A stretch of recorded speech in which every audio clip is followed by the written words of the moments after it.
Um, Before I start, welcome to our last Zoom at noon of the season of the year. I wanted to let you all know that we do have a holiday festivity coming up.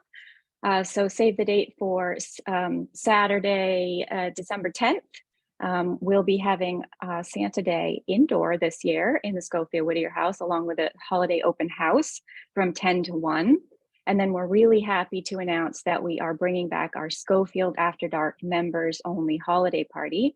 If you're not a member and you'd like to become one so that you can go to this party, we are having a 25% off new members only sale. You can go to our website or contact us about that. And then also included in that party, we are going to have the Feast of Champions. It's going to be a fantastic takeoff on our previous Marjorie Standish cook-off, and we're going to be able to have some wonderful food that hopefully the guests will bring, and we'll have that judged. And we're hoping that we're going to round out the theme of immigration for this year by asking everyone to make a dish that is inspired by a different culture. So keep an eye out for more details on that. One more note, our exhibits are still up until December 16th, and they are immigration in the Penobscot region downstairs and fishing, the history of fishing upstairs. You're more than welcome to visit those from Wednesday to Friday, 10 to 4. Now, without further ado, we have been wanting to expand the narrative of our historic house museums and history in general, the history that we tell for quite a while. We've been working on this. Included in that is the Skolfield-Whittier House. For those of you who might not know, the Skolfield-Whittier House is a really unique property. It was owned and lived in by only one family and their generations until we acquired the house in 1982. The family didn't live there full-time past 1925. So it really is a time capsule of one family's life through the generations. It was built at a really critical period, 1858 to 1862, so it spanned the beginning of the Civil War. Please feel free to come and take a tour of the house. It really is rather magical. So when we spoke to Genevieve early last spring, and she mentioned that she wanted to do an internship where the funder's primary goal was to have the students do historical research, we saw a wonderful opportunity. So Genevieve is a junior at Whitman College, but she grew up in Brunswick, so she's a native and knows the area, but she brings a wealth of information and skills from her time at Whitman College. She's a history and economics major and really intelligent, as you'll see. Did some fantastic work this summer. So she was here all summer. And during that time, she was exploring the connections between the Skolfield-Whittier House and slavery. It's very easy to go into a house like the Skolfield-Whittier House, a white, upper class, northern house, and not see race at all. But it is there. We knew it was there. We knew that the time period that it was built and the fact that Alfred Skolfield was in the cotton trade meant that those connections were there to be found. And our job as history professionals is to question history and re-educate our visitors. And our job as humans is to tell the full story. And so that's what Genevieve's work has started to do for us in terms of the Skolfield-Whittier House.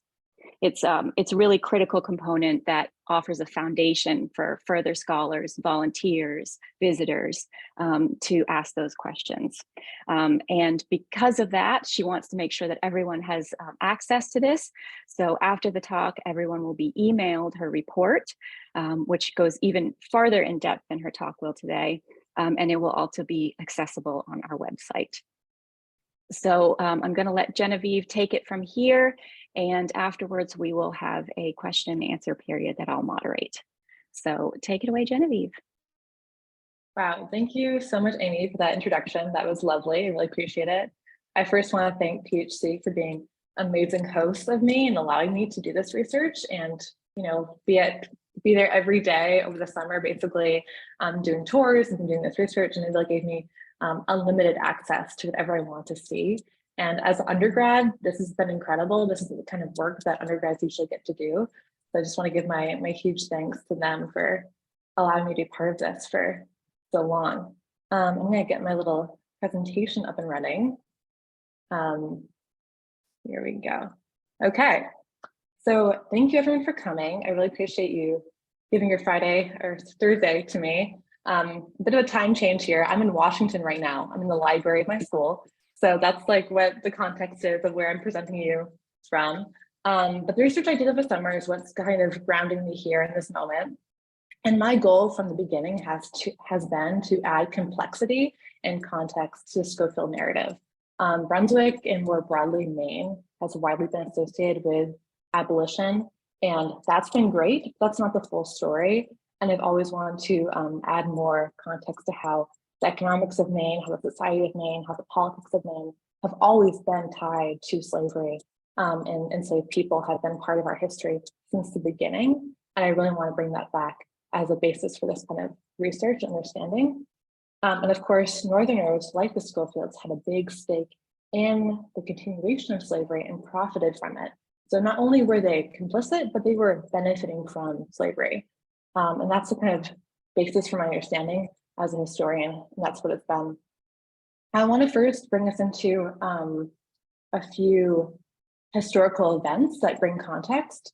The first is that the fact that the Treaty of Ghent is where the United States and Britain basically said that they were going to try and mutually end the international slave trade. And so already the British Empire had ended slavery internationally for their colonies in 1807. But then in 1808, the US kind of did the same thing, not allowing importation of new enslaved people into the United States. So 1808 is technically the end of the international slave trade. Of course, domestic slave trade continued, and the illegal slave trade did not end for a very long time. So although in writing, we have these pieces of legislation and policy that make slavery kind of go away, it did not go away. And that's what I kind of want to begin our talk with today. And this treaty is one that, again, like I said, created this commitment to ending slavery. And then the Webster-Ashburton Treaty is where Maine really comes into play, because this treaty basically established the border with Canada. But part of that was that Maine was going to start to have to enforce anti-slavery more broadly. And so they had to build ships with the sole purpose of patrolling for African slave voyages off the coast of the Gold Coast. So this treaty, although we think of Maine and getting a border, it was also about having a more committed anti-slavery effort on behalf of the United States, actually having to patrol and enforce the article from the Treaty of Ghent in 1814. So it's been, it took decades for them to really even step up to the plate to enforce it, even when that enforcement was very weak. So there's only, a few ships that were actually part of this patrolling effort, and very little was actually done to stop slavery. And I also mentioned that, Maine came in to the Union in 1820 as part of the Missouri Compromise. So Maine enters as a free state, but Missouri entered as a slave state. So we also have that history of, wait a second, our free state status was also in trade for a slave state happening. So I think we can't forget that fact either, although I didn't include it in this presentation. So to give you a context for Brunswick at the time, we all know about Harriet Beecher Stowe, of course. So she wrote Uncle Tom's Cabin, and she was having this epiphany when she was in the church up the street from PHC, First Parish Church, and she thought, I need to write this great novel to explain what's happening in the South and try to create an abolitionist movement. And so she's, of course, in Brunswick. We also have the Dred Scott case happens in, what year is that? This is 1857 that Dred Scott tries to establish his freedom. He lived in the state of Illinois for 4 years as an enslaved person. However, Illinois is a free state, and so he sued for his freedom, having lived there. But in that Dred Scott Supreme Court case, the court ruled that he was not a true citizen and he could not petition for his freedom. And so that was really where it became clear that even people who were enslaved and going to free states could not be liberated. And so that's what the poster was about over here, is that, okay, there's obviously this encroachment and this tension building between the South and the North about where does slavery end and where is it? How do we patrol for that and police for that as a country? And this is where it's becoming to get heated between the anti-slavery people and the pro-slavery people.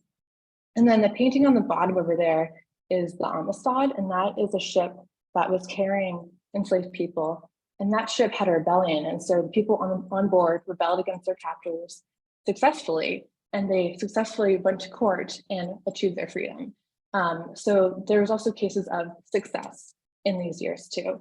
And this is the kind of context around Brunswick and Maine that the Skolfields are entering into. So as Alfred Skolfield, the future owner of the Skolfield-Whittier House, would be growing up in this kind of political time, basically. And I also want to mention that slavery has been in Maine and in Massachusetts colony since 1663. So this goes way before Maine was a state. And there were approximately 2,000 enslaved people in Massachusetts Bay Colony in 1715, including in Maine. So Brunswick had people who were enslaved in our town who eventually were freed, but even the people who went to this church had enslaved people under their ownership. So there's really that connection. I think we forget that, like, Maine wasn't always a free state. And before our time, in 1820 becoming a state, like, there was a deeper history going back to the 1600s of us having enslaved people be part of our history. And then I want to get into the actual, where are we? Okay. Skolfield family. And so first of all, the geography to the right, maybe you recognize it, that's kind of on the border between Harpswell and Brunswick. So there's actually the Skolfield Shores Preserve over there and Captain Alfred Skolfield Trail. And this is really the center of where all the shipbuilding was happening. So not only were the Skolfields in this little corner of Brunswick, but you had the Pennells were kind of over on the left in Pennellville across Middle Bay Cove. And then the Skolfields had their own cove on Harpswell Cove. And so this is really the center within like a few miles where all the shipbuilding is happening. And there's been a history of shipbuilding since the beginning of Brunswick, and that really even started with the Skolfield family. And so Thomas Skolfield was the first person of the Skolfields to move to Brunswick/Harpswell area. And he was originally in the more timber industry, but then he also did a little bit of shipbuilding. He was from Ireland originally, and then he settled here in this Brunswick kind of area, and they had some children, and Clement was one of those children. Clement established Liberty Farm, which is kind of over here in Harpswell area. And then the shipyard was also established by Clement, the son of Thomas. And then Clement had two different sons, Thomas and Master George Skolfield, and they kind of had their own different legacies of shipbuilding. And so Thomas Skolfield and his descendants had what was called C&T Skolfield Company, and they were producing shipping vessels in this area. They were Republicans. They were Republicans. And then on the other side, Master George and his family, they were staunch Democrats. And so there is a bit of contention in that way, but they also did work together quite often. And so Alfred and his siblings grew up and were taught the shipbuilding and shipping trade, along with their other relatives on the Clement Thomas Skolfield side of the family. So they weren't entirely separate, but they were two distinct businesses. I also mentioned that, so George, Master George Skolfield, he really transitioned the business from being about rum and going into the Caribbean and that kind of more localized trade to being transoceanic and going across to England and to France and over to Europe, basically with cotton from the South. And so Master George is the one who really transitioned the family from being more localized trade to actually crossing oceans. And so when his sons took on the business, including Alfred, Alfred was joining in on this cotton trade venture along with his family. And so I don't have time to go into all the other families of Brunswick, unfortunately, but I do want to mention that there were families who were more directly associated with the slave trade. The Dunnings, the Pennells had a few connections with what was it called? Basically smuggling people. And then Joseph Badger, of course, is from Brunswick, and he is well known to have been a slave trader and someone who owned slave ships. And so there are, of course, these people in this town were well regarded in their lifetime. They were celebrate community members, they would have gone to church together. So they weren't living in isolation. Maybe we're kind of used to living in a big town these days where people may not know each other, but these were all bigwigs in the same town, and they definitely knew each other and would have, of course, they married into each other's families. The Pennells, the Skolfields, the Dunnings were all marrying each other. So although we may be able to say that, okay, this is a different family, there's definitely a culture of complicity around Brunswick about things being part of business, and then even to the extent of things happening illegally, and then just kind of going on without any sort of like punishment or justice happening later down the line. So I definitely can't talk about this too much, but this is in the guide where I go into more detail about who Joseph Badger was, what he did, and how he was a big part of this community, and at the same time also a slave trader. So I kind of have gone to a few of the families here, but we're going to come back to the Skolfields and Alfred. And so, like I said, he was the one to adopt the family legacy of the cotton trade. And so he had his first ship that he was on was called the Dublin. And he, on that ship, was just a carpenter. He worked his way up to eventually being a captain. And the kind of route that they were following was going from the Northeast down to the South to pick up some sort of freight, usually cotton. Sometimes they would pick up other items that were valuable for production in Europe, but mostly cotton. The main port for cotton was Liverpool. Liverpool received about 90% of its cotton from the South at this time. And then sometimes they would go over to France, to Europe, pick up other goods. Sometimes they'd actually transport immigrants from Europe back to the United States, and they'd stop in New York City or Philadelphia before returning back to Maine. So they were working this very triangular route, going from the Northeast to the South to Europe. And so although they weren't Southerners, they were working in Southern business. They're working within the slave economy to make their wealth. And so that's kind of business that Alfred was entering into as a young man. And then the ships that he was on, like I just mentioned, he was first on the Dublin for quite a few years. Over a decade, he was working his way up from being a ship carpenter up to being a captain. For a short period of time, he was on the ship Scoto. That ship actually was later involved with the immigration of Japanese people to Hawaii, much farther down the line past his time. I thought it was worth mentioning that that ship was the first ship to carry Japanese immigrants to the island of Hawaii. And then he eventually moved on to being on the Roger Stewart, which was really his ship. And this was the ship of his career, basically. It was named after his friend, Roger Stewart, who was a cotton merchant from Mobile, Alabama. On these ships, I want to mention, they were mainly employing free Black men. So this is a very low-paying and dangerous job for most people.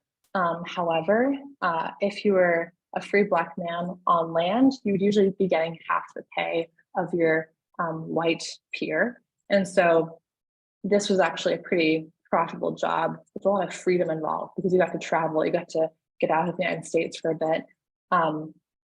So they're mainly employing Black freemen on these ships.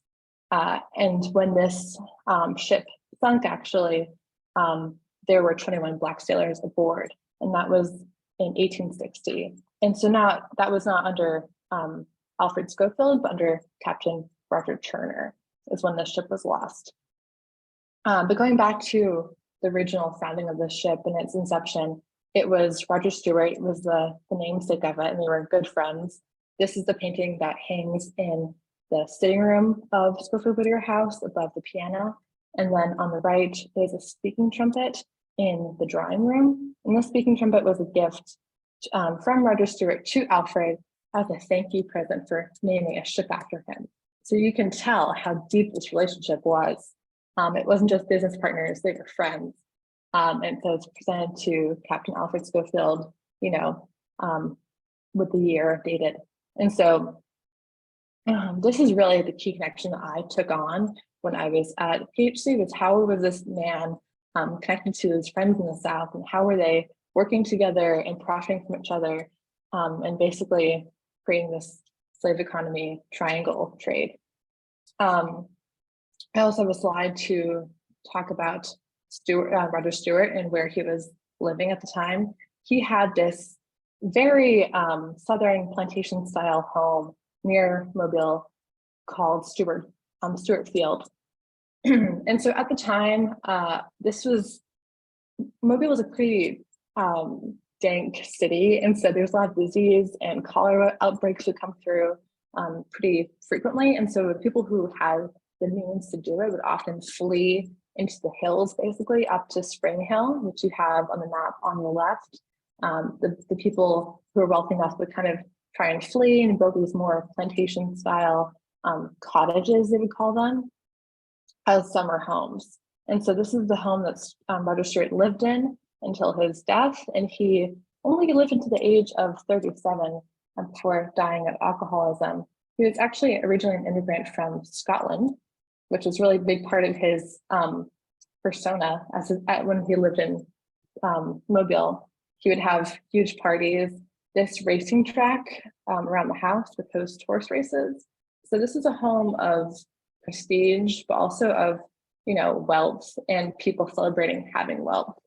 And I think that kind of goes back to the question of where is this wealth coming from and with whose labor is this wealth being derived? And of course, it was not theirs, but it was in fact the labor of enslaved people who were funding this home and this business. And Roger Stewart was in fact the enslaver of a few different people that I know of.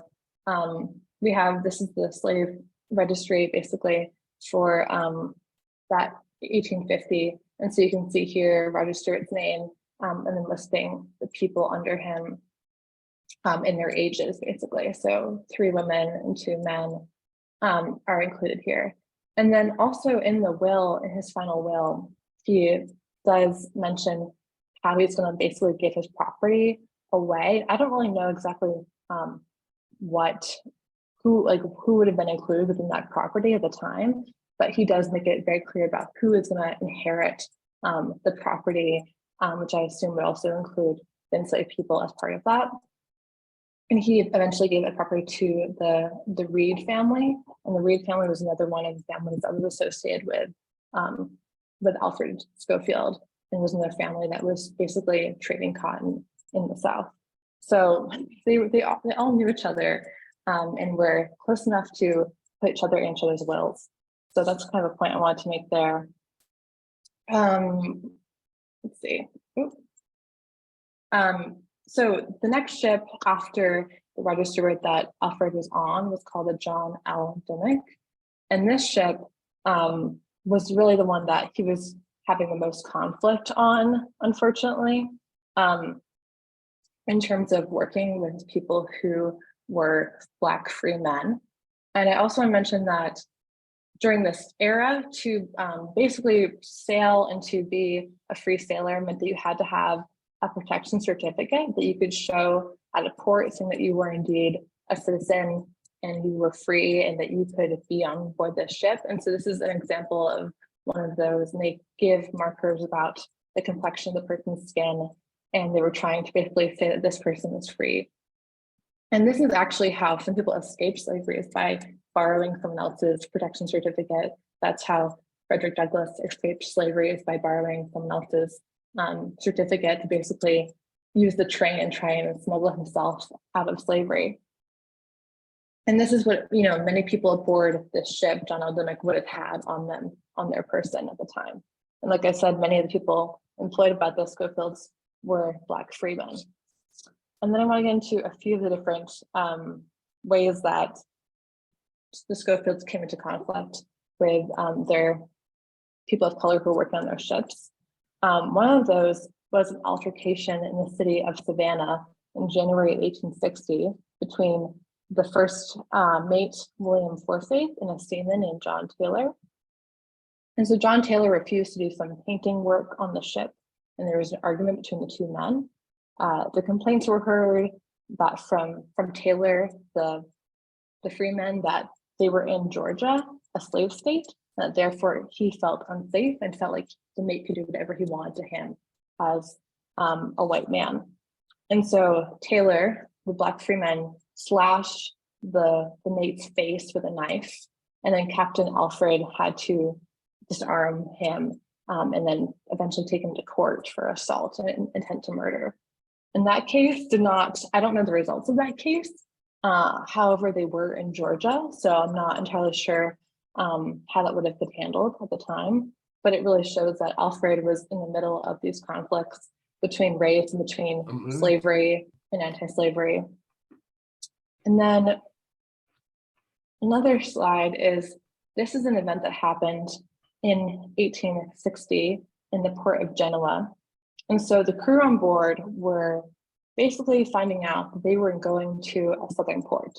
And this is a crew of mainly black free men who find out they're going into the deep south. And they have no clue what that means. They did not know when they came aboard the ship that that's where they were going. The little arrow on the right side of it. I think we have someone's mic is on. If you could please turn that off, that'd be great. Thank you. And so they're in the city of Genoa, Italy, and these black free men on board the ship decide to protest for their ability to leave the ship.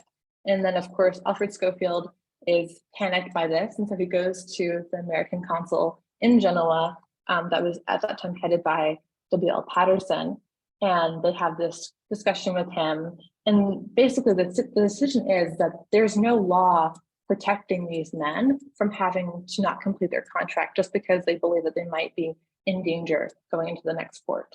So, and also kind of elusively, Alfred isn't really clear about where he's going. He won't say exactly where the ship is going, why they're headed there, really any information that could help build the case for the seamen on board. So what happens is they end up having to pay for custom office fees. And also you see here that they had to pay for labor to unload the ship. And then they also paid for policemen to watch the crew. And so the second line of this little ledger is talking about policemen watching the crew on board, $100 for that fee. So his crew is trying to revolt against him. And that's the really heightened state of conflict that they were feeling at this time, because they knew that, okay, something's happening in the South, and the crew on board definitely knew that. And I think Alfred was either complicit in that or didn't care to try and prevent his crew from suffering whatever fate was to come for them. Another event, kind of in a similar vein, is that in Savannah Harbor, basically the Dimmock was in France before the war broke out. And the Civil War started as they were in passage between France and Savannah, Georgia. And so the crew on board maybe didn't know at the time, but they were heading into now enemy territory. And so when the ship arrived in Savannah, they were held kind of in detention for a few days, because at this point, Savannah has just had the Battle of Fort Sumter, so a few weeks earlier. So they're really, this is the most awful time to be in the South. And somehow they were able to avoid capture, and they were able to leave after a few days. So I often wonder if this is like part of incomplete information. Like, did he not know where he was going, or did he not care that there could be punishment for coming into a southern port? And maybe he had friends there. So these are all kind of musings of mine that aren't necessarily researched yet, but I think it'd be really interesting to look into how his connections may have helped him escape this detention as the Civil War is kind of heating up, because this is in May of 1861 that he enters Savannah. And so obviously the war had already started. April 12th, 1861 is when the Battle of Fort Sumter was. So the blockade is already in effect.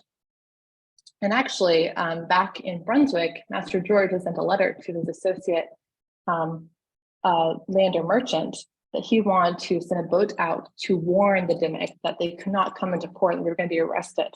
But then the merchant actually refused and said that, no, you're friends of the South.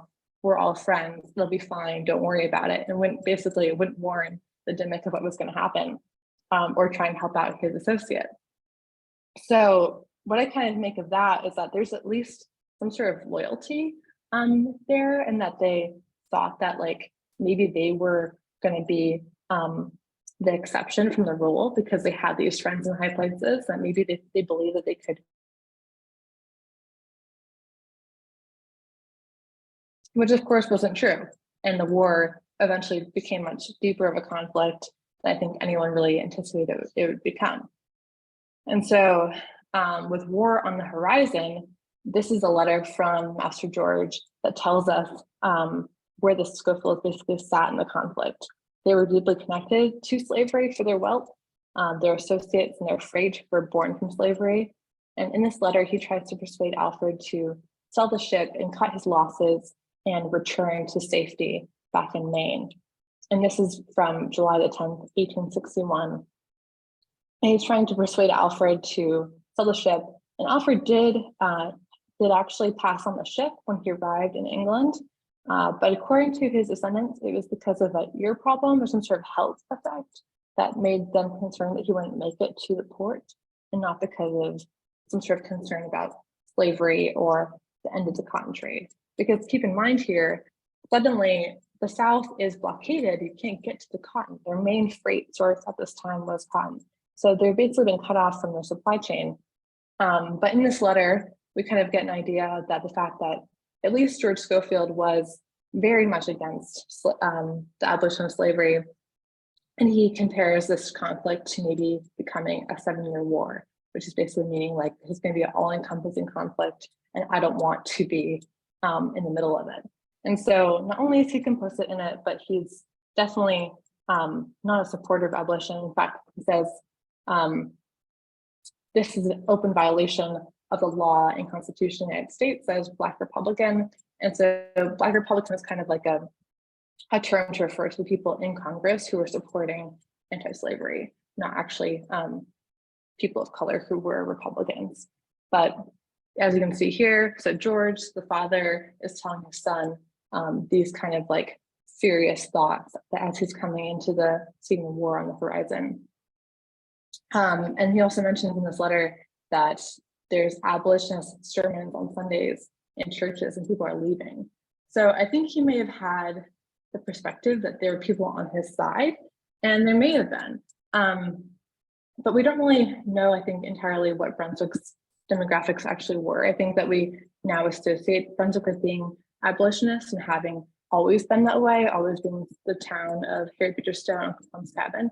But there are definitely people, you know, from his church and people in the community who seem to be supporting the South and being sympathizers in addition to the Skolfields. And so I think that's another good point of research that could be done later on, is like, to what degree were they alone in that? Or is this the commonplace answer to the war? So like I said, Alfred, he sells the ship in England, he moves on, he comes back to Brunswick for the entirety of the war. And the house, the Skolfield-Whittier House, is finished in 1862. And so, as you can see here, the house is just being constructed. It's a duplex between the two brothers. So Samuel and Alfred lived here. And during this point of time, he is kind of just waiting for the war to end. He has a new family at this time. He has, of course, his daughter, his first daughter had been born on a ship. And then the second daughter was born in this home a few years after it was built. But this house is really an accumulation of slave economy wealth that they had derived. The land was bought by Master George for his sons to build their family home.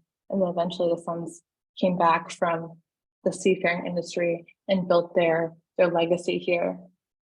And so what we have now is definitely a manifestation of that wealth, and it's hard to disconnect that fact once you see it.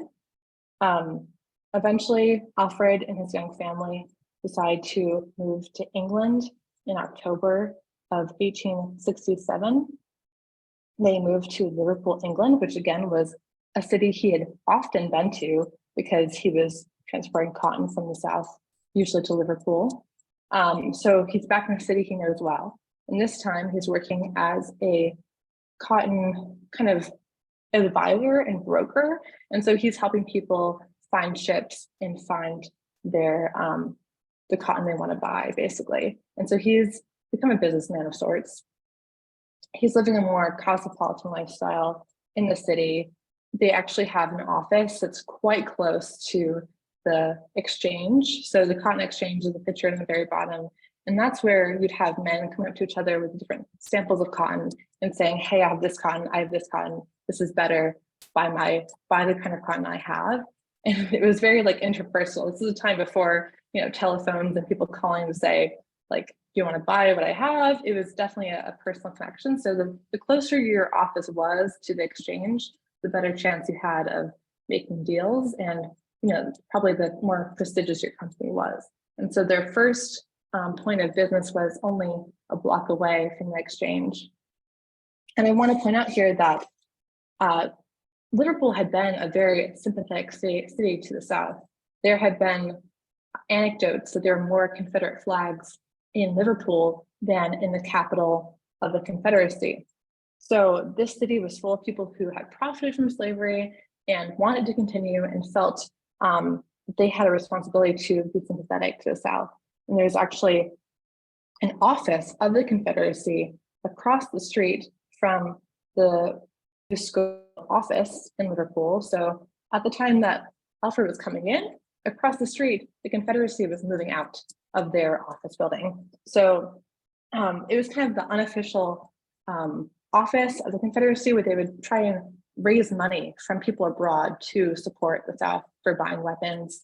Also, they were building a ship in the port of Liverpool for the South. Of course, it wasn't branded that way, but everyone kind of knew it was this kind of open secret that they were building a ship to be used for the Confederacy. So this whole city was very sympathetic. And I do wonder how Alfred felt, and if he felt like maybe this was a safer place for him to be as someone who wasn't actively involved in the war. And if maybe he felt that this was a place that he felt at home with other people who had been sympathizers with the South post-war. So in the city of Liverpool, he's creating this new business with other associates. So there's James Ross Jr., who's also of Brunswick, who's also a ship captain. And they worked together for many years until they also adopted Captain Miller, who was another ship captain from Thomaston, Maine. And both these men had been involved with the shipping industry as well, especially cotton. And so there are three men who've all had this extensive experience firsthand working with cotton, who are now able to pool together, pool their wealth, pool their capital and their knowledge, and basically kind of live off of making these deals for other people. So they're not putting themselves at the same sort of risk, but they're definitely still in the middle of the cotton trade. And so these men have these business for a few decades. They're living this very cosmopolitan lifestyle.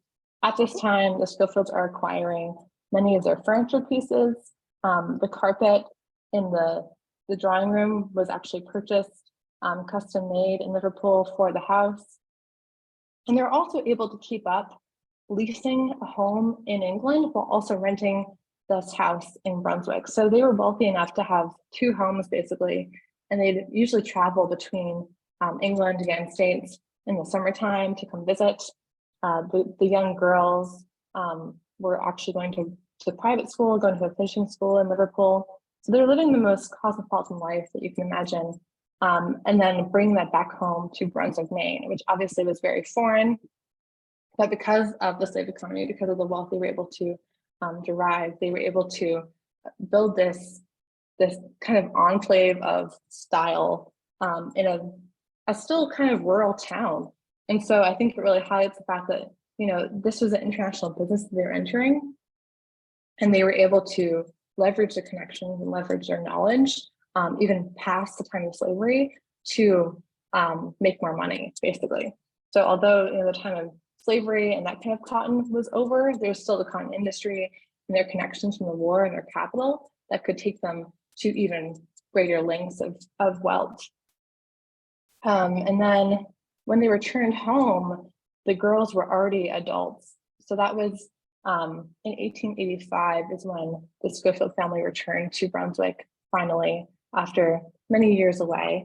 And they basically skipped Reconstruction. They skipped all of that area of history and came back to Brunswick in a new way. And they brought their new wealth along with it.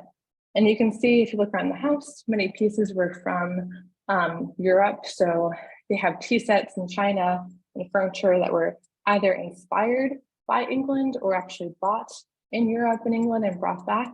And so the reason they're able to, again, travel like this is because of the cotton trade and because of the money they were making from it. And so basically where I want to take us into a reflection about how the house is a manifestation of slave economy wealth, and how when you look at an object in this home, you can't separate it from the fact that it grew from enslaved labor and was eventually turned into wealth for a white family. And again, after the war, this town definitely looked different. And I'm sure that there was conflict between the Democrats and Republicans, but it wasn't to, I think, the degree that we acknowledge, because, post-war, there's all this hoopla about Ulysses S. Grant coming to visit Bowdoin, and Harry Beecher Stowe and Joshua Chamberlain is up the street. And so I think there's this remembrance of this being a home of abolition and anti-slavery and having always been that way. But I think when the Skolfields returned, it kind of, maybe they were entering a different world, and they kind of slid into that world and kind of tried to abandon that other history of their family and that legacy of cotton, which had now basically become over, because this is the late 1800s and cotton isn't as profitable as it once was, because you don't have the enslaved labor to produce it. And so that era is over and they're entering a new era. And I think that we should definitely try and remember exactly where their beginnings were, and that although we now think of Brunswick as being abolitionist, it wasn't always that way. So what I'm trying to say is that this house is uniquely situated to talk about slave economy, wealth, and how the North was tied to the South in a way that's inextricable, going back to the very founding of the country, of the state, of colonial times. And so we can't look at this house now and just see it for its material being. It's not just a bunch of bricks, it's actually a manifestation and an epitome of this wealth. And so I hope that we can now take this knowledge and look at my report and kind of reimagine and reinterpret this building to be more than just what we see, and actually be a piece of history and of capital and of wealth that was derived from enslaved labor, going back to Alfred, but then also going back to even deeper colonial times of history. And then I also, if you'd like to, I go to a liberal arts college, so we often do kind of naming out in the audience. And so if anyone wants to kind of like point out things they see, or kind of pieces of history they're kind of reinterpreting for themselves, actually, I would love to, in the time we have left, have a conversation with you guys about what you're seeing and how you're thinking about this building differently, just from what I've said. So I'll kind of stop there, but let me know if you want me to go back to different slides or anything, and you want me to mention something again. Thank you, Genevieve. If anybody has questions, you can feel free to either unmute yourself or put it in the chat box. You've certainly given us lots to think about, and we're really excited to start interpreting the house differently in a more formal way here. But does anybody have any questions or thoughts? I have a question. My name is John Moncure, and I lived in the Skolfield-Whittier House in Harpswell, and I was wondering, when did they buy that, or is it the same branch of the Skolfield family? I'm not entirely sure which house. I'm just curious, which house is it? Do you mean Well, like the I giant lived in- big one? I lived in both of them. I lived in the house that's in the Brunswick side, which is the smaller house. And then I lived in the big house, which was the farm. I felt attached to John Skolfield. He would have me to his house, and I would go down and walk on his beach. We were very close. Yeah, I'm not entirely sure what year that would be, but I know that Master George is the one who moved the house to be into Brunswick because he was trying to avoid the taxes that were imposed by Harpswell. So Master George is the one who tried to, I think, build the house, the big white one on the more Brunswick side, and then Liberty Farm is the one from Clement. So Clement was down the road a bit, and then George was up the road. Yeah. As far as I know. Okay. No, I lived there in 70 to 74. That's awesome. I think those houses are mentioned in the book, The Skolfield and Their Ships. Genevieve, do you want to talk a little bit about how you interrogated that sort of seminal work, The Skolfield and Their Ships? Yeah, for sure. So that book is what we have in terms of a biography of the Skolfields. And the problem with it is that it's very much underplaying the effect and impact of Black freemen as part of the employed people who worked on Skolfield ships. And they often have a pretty negative outlook and negative way of telling the stories about how these men came into conflict with the Skolfields. Like I mentioned a few different stories about there being conflicts on the ship. Those stories are told in a very negative light in terms of talking about the Black men who are on board, as if they were kind of like these disgruntled, angry protesters without validity. And so I'm trying to hopefully get us away from that book, because the way it talks about it is not very fair to the case that they had.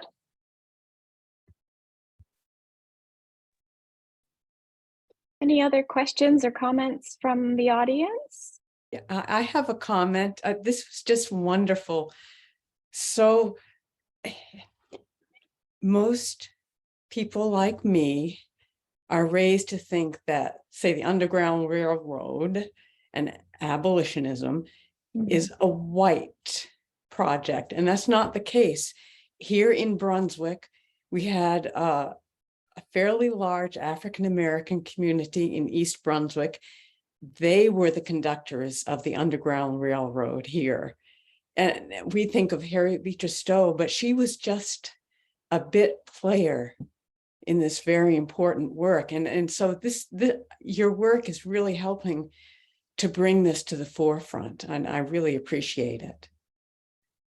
Thank you. I really hope so. And I really hope that you're able to read the report I wrote, which goes into much more detail than I was able to read or retell today. And in fact, I did this research like almost 3 months ago, so it's kind of getting foggy in my head, to be honest. So I really hope that you'll be able to read that. Oh, absolutely. Someone in the audience has put in the chat box, do you know if there are any other offices of the Confederacy in European countries? Ooh, I do not know that. That's a great question. I think that'd be great research.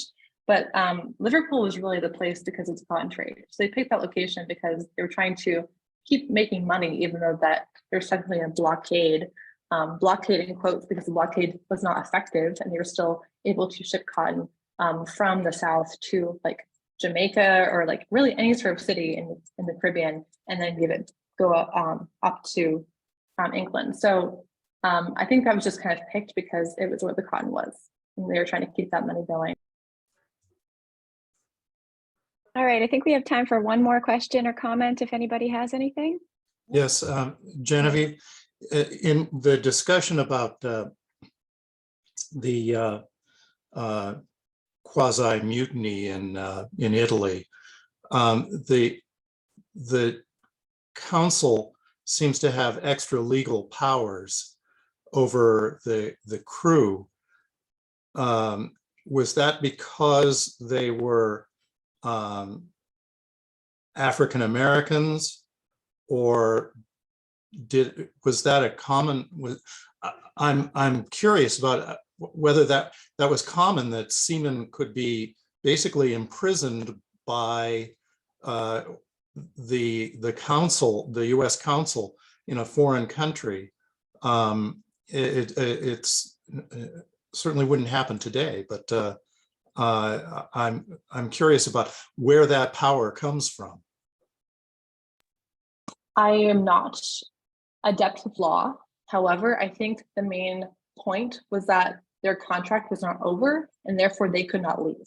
And so no matter where they were going or headed, I don't know how race was a factor in that. I'm sure it definitely influenced the people who were officials there, seeing that these people maybe in their view did not deserve to have rights. So I think that was definitely a part of it. But I think the main point was that they had a contract to fulfill and they couldn't just leave the ship and abandon ship. And so therefore, Alfred had to hire out. I don't know if the police were provided by the council or who exactly the policemen were. Maybe they could have just been people from like the dock who were hired to come into the ship. But I know he paid a hefty price to keep his crew on board.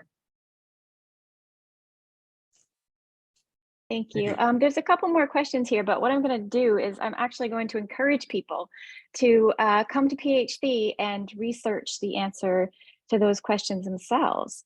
And if you do find the answer to any of those, we'd love to share those, because I know that one of the goals that Genevieve had in her research is that this starts to be a community project. Where visitors and guests and volunteers and everyone can start, adding to this and taking ownership over the history of both Brunswick and the Skolfield-Whittier House. So I'm going to say thank you one more time to Genevieve for her incredible work and for this wonderful talk, and for all of you for participating and listening today. I hope this gets your mind rolling in some questions, and that you come and visit us at the Skolfield-Whittier House to learn more. So thank you very much, everyone. Yep.